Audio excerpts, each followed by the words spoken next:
সকলে ভালো আছেন। তো আজকে আমরা আবার একটি স্মার্টফোন রিভিউ করার জন্য চলে এলাম মোটো এজ 50 প্রো। আর এই ফোনের প্রাইস প্রায় 33 থেকে 34 হাজার টাকার মতো, অফার টফার লাগে আপনি 30 হাজার টাকার মতো বাই করতে পারবেন। আর এই প্রাইসের মধ্যে আমরা দেখবো এই ফোনটির মধ্যে কোনটি ভালো কোনটি খারাপ, কি কি ফোনটিতে দিয়ে রেখেছে, ক্যামেরা, পারফরমেন্স, ডিসপ্লে, সমস্ত কিছু আমরা এই ভিডিওর মাধ্যমে দেখে নেব। তো চলুন শুরু করে নিই আজকের এই ভিডিও। তো সবার প্রথমে যদি এর বিল্ড কোয়ালিটির দিকে তাকাই, এই ফোনটি দেখতে সুন্দর, ইনহ্যান্ড ফিল ভালো দেবে। ব্যাক সাইডে ভিগান লেদার ব্যবহার করা হয়েছে, আর সাইডে যে ফ্রেমটা দিয়ে রেখেছে সেটা ম্যাটেরিয়ালের ফ্রেম। ফোন স্লিম এন্ড হালকা, তার জন্য মনে হয় 4500 এমপিএর ব্যাটারি ব্যবহার করা হয়েছে। তাছাড়া 5000 এমএএইচ ব্যাটারি পেতে আমরা, আর ওজন থাকছে প্রায় 186 গ্রামের মধ্যে, তার জন্য লাইট ওয়েট ফিল হবে। এন্ড নো ডাউট প্রাইস হিসেবে good looking and premium feel দেবে। তাছাড়া dual studio speaker, sound quality ভালো, ডলমি অ্যাটমস সাপোর্ট আছে। আর এটা হচ্ছে proper IP68 dust and water register. আর এই ফোনের লেফট সাইড রয়েছে পাওয়ার বাটন আর volume up and down button. আর একটু ভালো করে লক্ষ্য করলে দেখবেন পাওয়ার বাটনের নিচে একটি মাইক দেওয়া আছে। আর এই ফোনটিতে 3টি মাইক ব্যবহার করা হয়েছে, আর উপর দিয়ে ডলমি অ্যাটমস এর সাইন দেওয়া আছে। একটি মাইক রাইট সাইডে তেমন কিছু নেই, আর নিচে দিয়ে ব্যবহার হয়েছে speaker, type C to type C port, আর সিম কার্ড রেখে ডুয়েল সিম স্লট ব্যবহার করতে পারবেন, কোনো SD কার্ড ব্যবহার করতে পারবেন না। এবারে আমরা দেখে নিই এই ফোনটির ডিসপ্লে।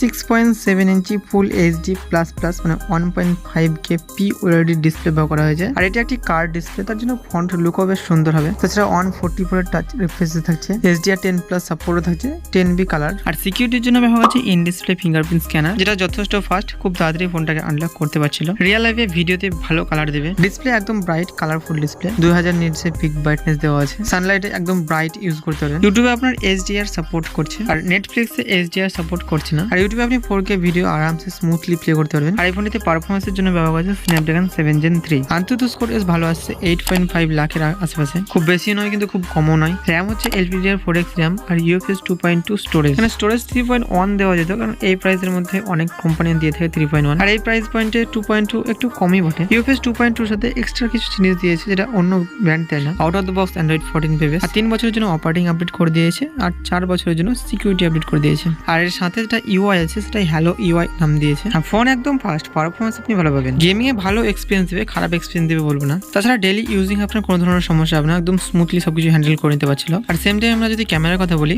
মেন ক্যামেরা হচ্ছে 15 মেগাপিক্সেলের OIS সাপোর্টের সাথে, আর 30 মেগাপিক্সেলের আলট্রা ওয়াইড ক্যামেরা, এটাই মাইক্রো ক্যামেরার কাজ করবে, আর 10 মেগাপিক্সেলের 3x টেলিফটো লেন্স। আর ফোনটায় 50 মেগাপিক্সেলের ক্যামেরা অটো ফোকাসের সাথে। এই ফোনটির ক্যামেরা ভালো, মোটরোলা অনেক কিছু ইমপ্রুভ করেছে ক্যামেরার দিক থেকে, ছবির কালার টালার ভালোভাবে ডিটেক্ট করতে পারছিল।